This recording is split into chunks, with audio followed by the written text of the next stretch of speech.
everyone, welcome or welcome back to my channel. I am here today with my November TBR, but we've done something a little bit different.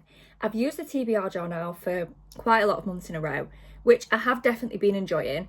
I loved using my TBR jar. However, I know it's probably a bit boring to watch me doing the same thing month after month. So I mentioned in my October TBR that I wanted to come up with a few different ideas for my November TBR. So that's what we've done. Usually in my TBR videos, I also choose like 10 prompts, which ends up being almost my entire TBR. I don't typically read many more than 10 books in a month. So this month we're going to choose 6, and that'll give me just a bit more room to mood read.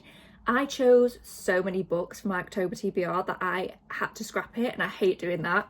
I hate filming a TBR video and then having to come back the next month and saying I didn't read any of them. I want my TBRs that are chosen in the videos to be the books that I actually read, or else it just feels a bit pointless.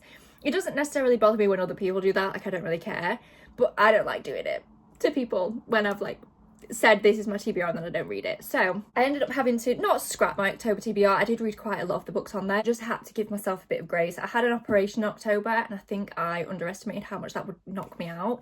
So to be fair to myself, there were extenuating. There were other circumstances at play that meant that I just did not finish my October TBR, but there are also a lot of new books in here that weren't on my October TBR. So what I did this month was I went to Instagram and I asked my Instagram followers to blindly choose my TBR using emojis. This has been done many times. The first person I think I saw do it was Sarah Caroli, like probably a couple of years ago at this point. I've done it a few times since then and I just really enjoy doing it. I find it very fun. So anyway, without further ado, let's get into the TBR. So the first poll that I put up, I'm having to look down, by the way, because I've had to write down what it was that I actually put up because I can't remember. So the first set of books, the first one was A White Heart and a Dagger, to try and get across the fact that it was a fantasy romance. And the second one was A Purple Flower and a Purple Heart, because there were flowers on the cover and the cover is quite purple. So the first book, the one with the white heart and the dagger, doesn't really fit the vibe. I think I should have done a pink heart upon reflection. But anyway, I didn't. Our Infinite Fates by Laura Stephen. This is an in every lifetime soulmate kind of book, but in every lifetime they are destined to kill each other, hence the dagger. So that's what I was trying to get across with that one. And the other one was Wild Reverence by Rebecca Ross. This has got flowers on. When I look at this, I just think purple. Forgive me guys, this was the first set I did. So my creativity hadn't peaked yet. So I'm sorry that these were bad, but this was the first pairing that my followers chose from.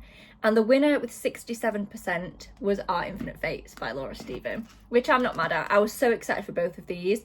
I honestly didn't really mind which one won. So I am very excited that this is the first book on my November TBR. The next set of books were both hockey romances. So the first one I did A Hockey Stick and a Hazard Sign, because that was The Risk by Elle Kennedy. I thought risk, hazard sign, kind of the vibe.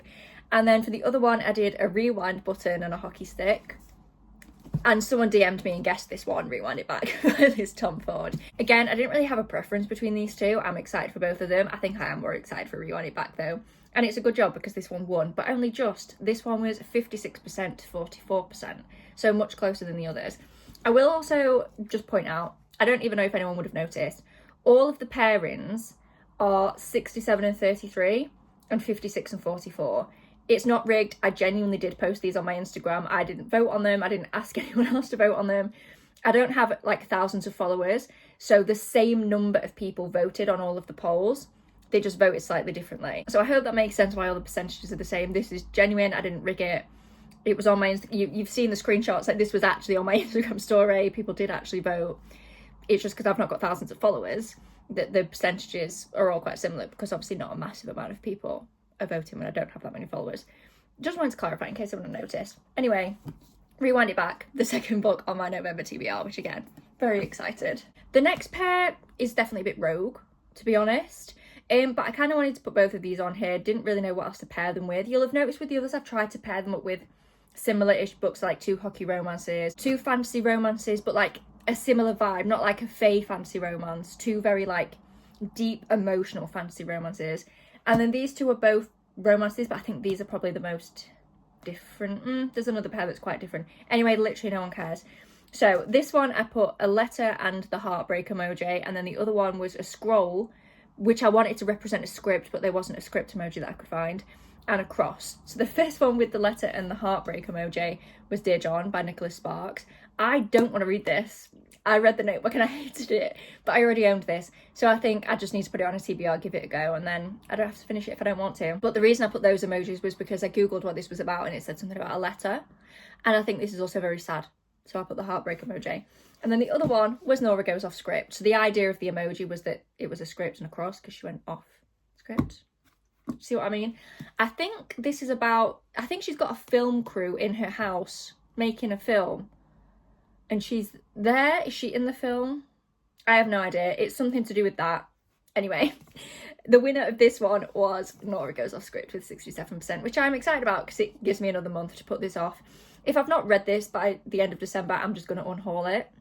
But I wanted to give it a chance, and the people have spoken, and Nora Goes Off Script is the winner. Thank goodness. So the next pairing is two like small town romances. So for the first one, I put a cowboy emoji because it's a small town cowboy romance, and the emoji of like a woman holding a baby trying to represent a single mum. And for the second one, I put a face that's a bit like wild and some eyes. Did we all guess what that one was? Anyway, the first one was Wild and Wrangled by Lila Sage because this is about Cam, who is a single mum, and Dusty, who is a cowboy, I believe, or friends with cowboys. It's been a while since I've read the third book in this series, and we don't know massive amounts about Dusty. Oh, it doesn't actually say. Anyway, he works, hangs out, visits a ranch. It's a cowboy romance. No one cares. And then the other one was Wild Eyes by Elsie Silver. Who would have guessed? And the winner, this one was very close. The winner with 56% was actually Wild and Wrangled, which I didn't expect. I think Wild Eyes was winning for quite a while, but Wild and Wrangled took it in the end. And again, I'm not mad at this. It means I get to finish a series. I read another Lila Sage book. I read Soul Searching last month.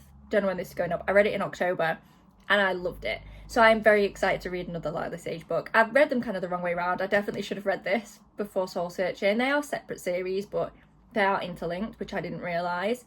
This hasn't been spoiled. I mean, it's a romance, you know what's going to happen at the end anyway. But anyway, very excited to have this one on the TBR. I might try and read Wild Eyes this month anyway, but this is definitely going to be the priority. I'm going to read the books you chose first, and then if I get time, this will be one of the ones that I'll pick up because I do need to make a bit more headway in the Rosehill series too. The second to last pairing, again, is one that's just a bit rogue, to be honest. But I wanted to just put both of these on here and I didn't know what else to pair them with. So for the first book, I put what is supposed to be an alchemist, like a magic-y person for the emoji, and the emoji that's like, shh, to represent a secret. And then for the other one, I put a pair of arrows that are like twisted together and a black heart to represent that this is a bit of a darker book. So the first one, Alchemy of Secrets by Stephanie Garber. I'm really excited to read this. I adored Caraval. I liked the other two books in the Caraval series. I found Once Upon a Broken Heart okay. I think I rated them all like 3.5. I enjoyed it, but it didn't kind of get me and blow my mind the way it did with other people. I get why it did. It just didn't for me personally. But this is her first adult fantasy book, so maybe this will be a bit more, I don't know, maybe it'll have a little bit more to it, but I am very, very excited to read this. I do love the way that Stephanie Garber writes, even in the books of hers that I don't connect to quite as much. The way she writes is just very captivating and very beautiful. Very, very atmospheric. She's great at creating a really magical feeling atmosphere, and I love that in a book. So I was very, very excited to read this one, so I wanted to give it a chance. And then the other book was Twisted by Emily McIntyre. Again, these are very different. This is not even a fantasy. This is a darker romance. And the premise of this series is that they are all based on Disney stories, but the villain is the main character in these books, which is definitely very interesting. I haven't loved every book in this series. I've only actually loved one, and this is book 4. But I already physically own them all, and they're all not even really interconnected. Like they all have the same idea that they're based on Disney stories, but they're not connected. So even if I don't like others, it makes sense to me to read some of them. I don't know if I'm making any sense. I'm going to blame the surgery on the fact that my brain's still not working very well. Anyway, one of these books got 67% and one got 33%, and the one that won with 67 was Alchemy of Secrets, which I'm so excited about. I'm really, really looking forward to this book. I think it'll just be easy. That's what Stephanie Garber books are to me. They're easy, they're fun, they're atmospheric, they're well written. Even if it's not going to be like a 6-star blow my mind favourite, there's just something about her books that I do just kind of love, even if I don't love them. Does that make sense? I can appreciate the writing, is what I'm trying to say. This video is just chaos because my brain isn't working. Anyway, the last pairing is, again, 2 fantasy books that are quite different, but they're both fantasy, so that was good enough for me to pair them together. For the first one, I put an angel wing and a star, And for the second one, I put a cloud and a volcano. Let me show you the books and I'll explain. So the first one was Heavenly Bodies. Heavenly, angel, angel wing, made sense to me.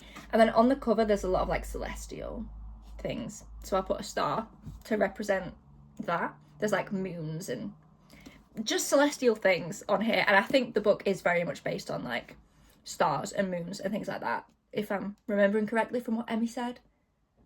I think that's right. Anyway, that's what I did for that one. And then the other book that was The Cloud and the Volcano, I was so stumped on what emojis to put for this book because I don't know what it's about. I'm reading this because I've read another series by this author and adored it, and this is like a very popular series. So I don't actually know what it's about, I'm going in blind. But it's Mistborn by Brandon Sanderson. I had to Google what this was about. I already knew that this is the first book in a very big universe of his, so I didn't really know how to sum that up. But the way that this apparently starts, like the problem that the people are facing at the beginning of this book, is that there's like a big cloud of ash that's fallen, which is causing some kind of chaos. Hence the cloud and the volcano, like cloud, volcano, ash, cloud of ash. It's a reach, but it's all I could come up with. And the winner with 56%, so again, this one was very close, was Heavenly Bodies by Imani Eriu. Again, I would have been very, very happy with either of these. I'm excited for both of them. But I am probably a little bit more excited for this. This is daunting to me a little bit, and I don't know why. I've read the Skyward series by Brandon Sanderson, which is separate to the Cosmere, and I adored it. I loved it so much. I don't talk about it enough for how much I love that series. So I don't know why this daunts me. I think it's just because I know I'm getting into like a very big universe that has some very big books later down the line. But anyway, I still will probably try and pick this up before the end of the year, but the priority is Heavenly Bodies, which again, I am so excited about. People, and when I say people, I mean Emmy, in her videos has been raving about this, and I do trust her opinions when it comes to fantasy, so I am very, very excited about this one. So that means that this is my November TBR as chosen by my Instagram followers. So thank you very much to anyone who voted in the polls. If you are interested in future polls, I always leave my Instagram down below. I'm not the most active on there at the moment, and I'm really going to try, but I don't know what to post on Instagram. I never know what to post on Instagram or TikTok, because I'm just not, I don't have time to take like aesthetic photos. It's really hard. But anyway, thank you so much for watching the video. Thank you for anyone that voted in the polls. Subscribe so you don't miss any future videos where I am going to read these books. Give this video a thumbs up if you did enjoy, and I will see you in my next one. Bye.